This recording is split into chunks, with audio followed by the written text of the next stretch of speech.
Le doy la bienvenida al doctor Ildefonso Guajardo, ex secretario de Economía, ex diputado federal recientemente. Gracias por estar aquí. Bienvenido, Ildefonso. Gracias por la invitación, Guillermo.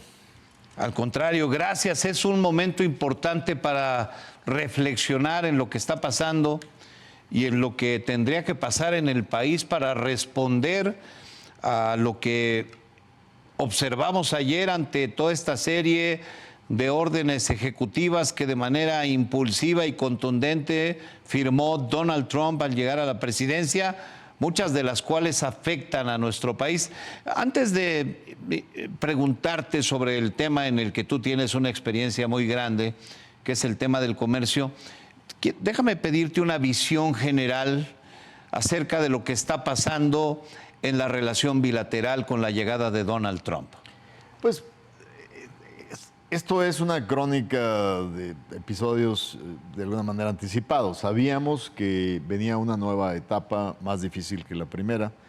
Tenemos a un Donald Trump casi mesiánico, ¿no? De acuerdo a su propio discurso el día de la toma de protesta.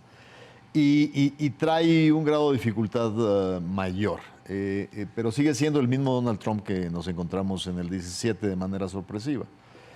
La diferencia es que en el 17 ni él esperaba ser el presidente de los Estados Unidos. Para él, ese voto de Florida que cambió la dirección de las cosas lo agarró de sorpresa.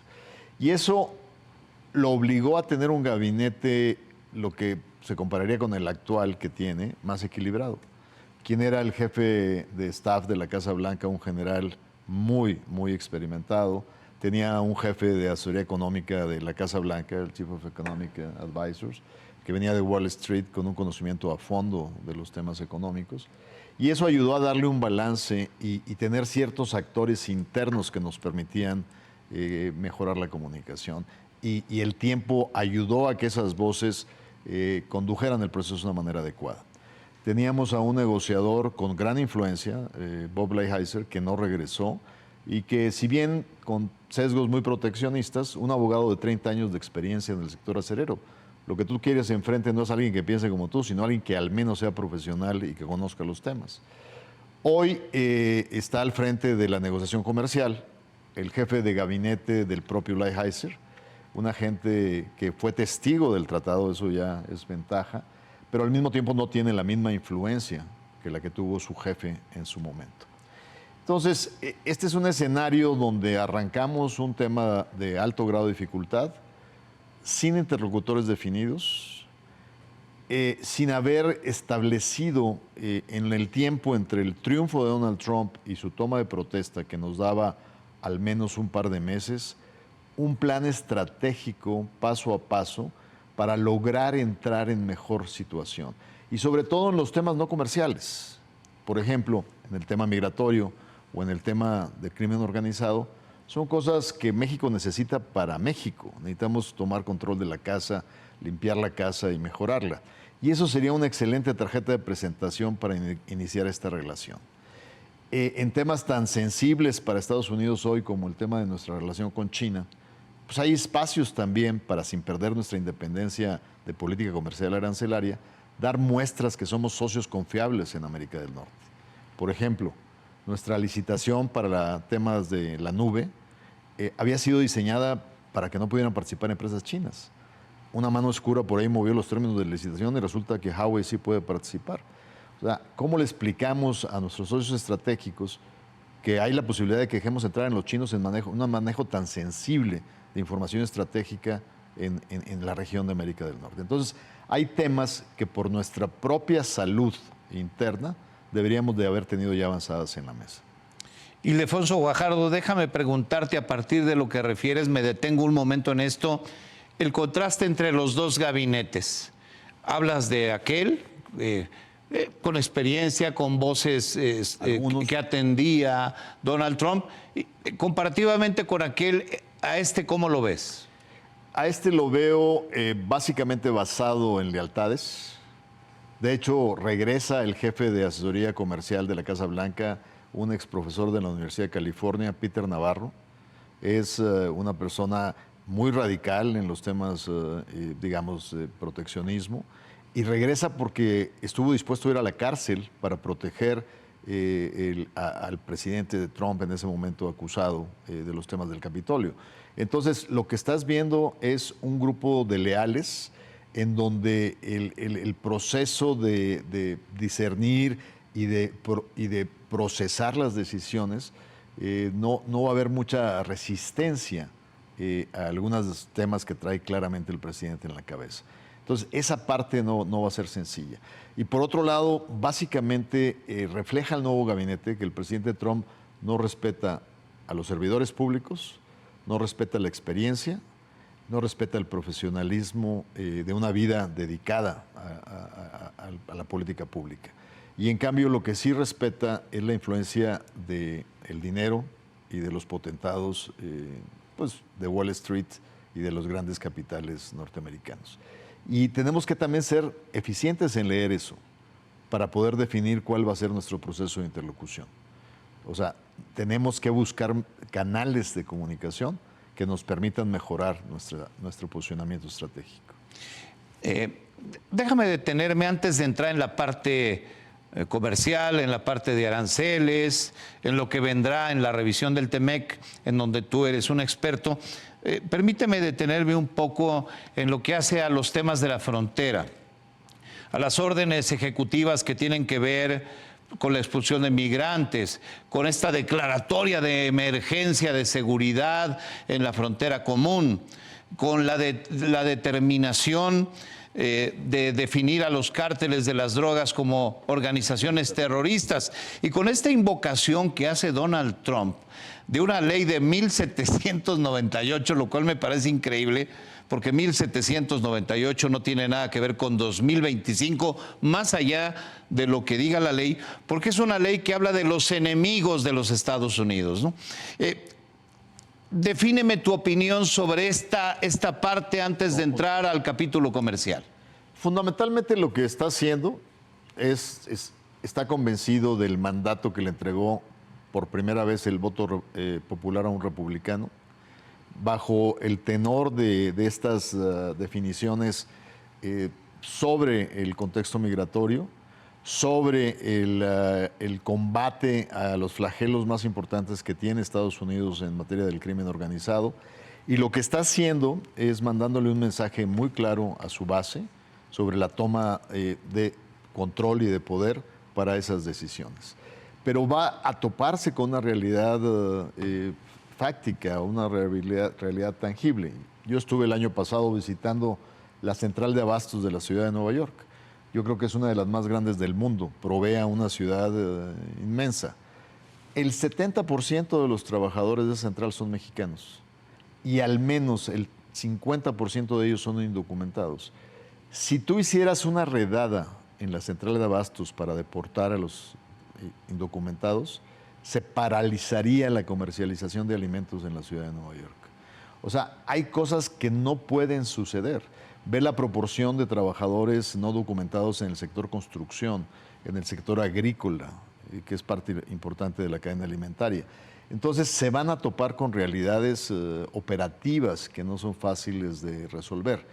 Sin duda, conociendo al Donald Trump, que en esencia es el mismo, más que hoy fortalecido, le va a gustar dar señales claras de conquistas, aunque no sean contundentes y absolutas. Y vas a empezar a ver ejemplos o demostraciones, sí, de deportaciones, pero sin duda la probabilidad práctica de deportaciones masivas que trastoquen el ordenamiento y el funcionamiento de sectores estratégicos, creo que hasta ahí no vamos a llegar tan lejos. Sin duda es crítico lo que vamos a enfrentar y el gobierno tiene que estar preparado para lo mismo. Y en materia de terrorismo, pues es un llamado que por conveniencia nuestra debimos de haber anticipado y haber puesto en la mesa una propuesta de mejoramiento de la cooperación, la confianza y la construcción de actividades conjuntas para combatir al principal enemigo de la soberanía mexicana, que es el crimen organizado. Y en ese sentido, vacunarnos con anticipación a lo que acaba de publicar en su decreto. Pero lo que requiere es mostraciones claras de que estamos haciendo la tarea interna. No hicimos eso y no hicimos otras cosas, y de eso te voy a preguntar un poco más adelante. Déjame entrar en el tema comercial, que es muy relevante para ellos y para nosotros, por cierto. Estuviste en las negociaciones del TEMEC. El TEMEC reemplazó al Telecán, o el Tratado de Libre Comercio para América del Norte, que entró en operación en el año de 1994. Justo cuando el presidente Salinas, que negoció ese tratado, terminaba su presidencia, y al arranque pues, de un año trágico. Mataron a Colosio, entró Zedillo, ganó Zedillo, hubo una desgracia tras otra en ese año en el país, a pesar de lo cual entró en vigor el Telecán, el Tratado de Libre Comercio de Norteamérica, el cual fue revisado y renegociado en tiempos en donde tú fuiste secretario de Economía con Enrique Peña Nieto, y te tocó esa renegociación y la llegada de Trump y cerrar la negociación con el gobierno de Trump. ¿Cuál es la diferencia que existe, para que nuestro público lo comprenda mejor, entre ese momento más reciente y el que viene en 2026? Porque en 2026, y ya estamos hablando del siguiente año, dicen que habrá una revisión, pero Trump parece querer ir a una renegociación del TEMEC, que es el Tratado México, Estados Unidos, Canadá. Así es.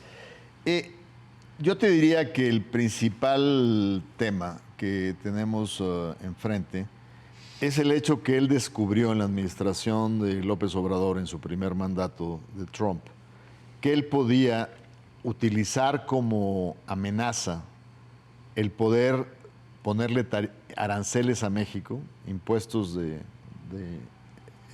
exportación de México a Estados Unidos, como un acicate para obligar al gobierno mexicano a colaborar en sus temas de interés. Y al reaccionar inmediatamente a mandar 27,000 guardias nacionales a la frontera sur, le mandamos el mensaje claro que ese es el camino que él tiene que seguir para presionar al gobierno mexicano.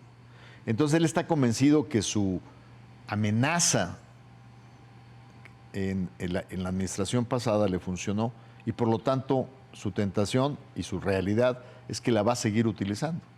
Entonces, ¿qué esperaría que va a pasar? Hay que acostumbrarnos a un tema que es incertidumbre, porque Donald Trump no va a relanzar en la revisión otra vez la vida del tratado. Acuérdate que tiene un horizonte a 36 con revisión en el 26, pero del 26 al 36 tienes que resolver las diferencias. A él le van a tocar 4 años de su administración para tratar de relanzarlo. Sus incentivos para que él lo relance son bajos, porque es el único acicate que tiene para avanzar su agenda. Entonces, de entrada, mi recomendación número 1 es: acostumbrémonos que tenemos tratado, seguirá siendo vigente el tratado, pero tendremos la incertidumbre bajo la administración de Donald Trump de su relanzamiento. Yo creo que en el último año hay posibilidades de que lo relance, porque es un presidente con un ego relevante que quiere dejar el sello hacia el futuro. Pero para llegar ahí tenemos que pasar por un proceso muy difícil, que es demostrar que México está integralmente comprometido con la integración de América del Norte. Y en ese sentido tenemos que ser también capaces de resistir esas presiones. Por ejemplo, dijo cuando estaba firmando los decretos presidenciales, a pregunta expresa de un reportero, ¿y los aranceles contra México y Canadá? Entonces lo ponen, como decimos, en el spot, y entonces él tiene que salir a esa pregunta. Y dice, como no han cooperado en materia de fentanilo, estamos pensando ponerles aranceles del 25%, y pone como fecha 1 de febrero. Pero si lees bien, palabra por palabra, lo está utilizando como una estrategia de negociación. De hecho, lo liga a temas no comerciales en ese contexto. Y en mi visibilidad de sus temas tarifarios mundiales, tú tienes elementos que va a resolver primero. Si Estados Unidos exporta una marca norteamericana a Europa, paga un 10% de arancel para entrar al mercado europeo. Si Europa manda un auto europeo a Estados Unidos, paga un 2.5% de arancel, de acuerdo a los compromisos en la Organización Mundial del Comercio. Ese tipo de asimetrías enojan mucho a Trump. Y entonces es por eso que habla que el mundo toma ventaja de Sobre ellos. Estados Unidos, claro. No entiende que eso es derivado de compensaciones en el proceso mundial de apertura. Pero independientemente de eso, asumamos que tiene razón en su convicción, primero estaría un arancel generalizado, por ejemplo, a autos producidos fuera de la zona de América del Norte, antes de empezar a analizar el replanteamiento de los aranceles automotrices dentro de América del Norte. Entonces, yo estoy dispuesto a apostar que el 1 de febrero no habrá un decreto que imponga de inmediato aranceles. Probablemente haya un planteamiento de, una vez más, si no coadyuvan en esto y en esto, a partir de tal momento impondré aranceles. Porque si lo hace, pierde el mecanismo de presión. Es interesante lo que dices. Antes de concluir la entrevista, déjame tu opinión sobre la forma en que ha actuado el gobierno mexicano respecto a estas amenazas que vienen, pues desde que sabíamos que venía Donald Trump, que es una amenaza no para México, para el mundo. Así es. Te diría que creo que hemos desperdiciado un poco el tiempo en preparación a. Tenemos que alinear un equipo de negociación en múltiples frentes. Tiene que ser un solo equipo. No podemos traer diferencias, no podemos traer opiniones encontradas. Yo he reconocido públicamente que no tenía yo siempre el consenso con Videgaray, discutíamos temas, pero una vez sentados en la mesa traíamos el mismo objetivo. México no se puede dar el lujo de no tener un equipo compacto, sólido y bien dirigido con un mandato estratégico de la presidenta. Así es que hoy tenemos dos áreas fundamentales: Relaciones Exteriores y la Secretaría de Economía. La Secretaría de Economía, para poder avanzar en los temas comerciales, necesita una estrategia de definición en los temas no comerciales. No es suficiente que la Secretaría de Relaciones Exteriores esté hoy simplemente enfocada al trabajo consular, que es fundamental. Tiene que estar también enfocada al trabajo estratégico de cómo hacer su interlocución con el Departamento de Estado y con la nueva administración, porque de otra manera estaría dejando totalmente debilitado el campo de la negociación comercial. Necesitan coadyuvar de una manera simultánea. Y frente a Washington siempre hay que tener una fórmula del policía bueno y el policía malo. En mi época me tocó ser el policía malo frente a Washington, porque cada vez que yo llegaba a una confrontación con el negociador comercial de Trump, quienes nos reacercaban a la mesa eran Kushner y Videgaray. Eran quienes contenían que las cosas no se derramaran más allá de lo necesario. Y eso es siempre importante para que no se quiebre un proceso de negociación. Lo que no veo hoy son interlocutores. Y lo que no veo hoy es la necesidad de tener un nuevo embajador en Washington, con mi respeto y aprecio a Esteban Moctezuma, pero él ya cerró un ciclo que no puede continuar. Cada vez que hay un cambio de signo partidista en Washington, estamos obligados a tener un cambio de embajador. Ellos están cambiando a su embajador. Sin duda, para que representa obviamente el interés y la visión de la nueva administración. Qué interesante todo lo que nos platicas. Ildefonso Guajardo, gracias por estar aquí. Fuiste un factor muy relevante en la negociación en la primera era de Trump. Ahora viene Trump 2.0, hipercargado, un huracán fuera de temporada al que hay que saber atender. Sí. Y el gobierno mexicano tiene que esmerarse mucho más respecto a lo que ha hecho para poder contender y resolver frente al gobierno de Trump. Totalmente de acuerdo. Es un Trump recargado, con otra dimensión, pero el perfil psicológico es el mismo. Y hay que aprovechar el conocimiento de ese perfil. Interesante. Muchas gracias, Ildefonso Guajardo. Gracias por la invitación, Guillermo. Hasta pronto.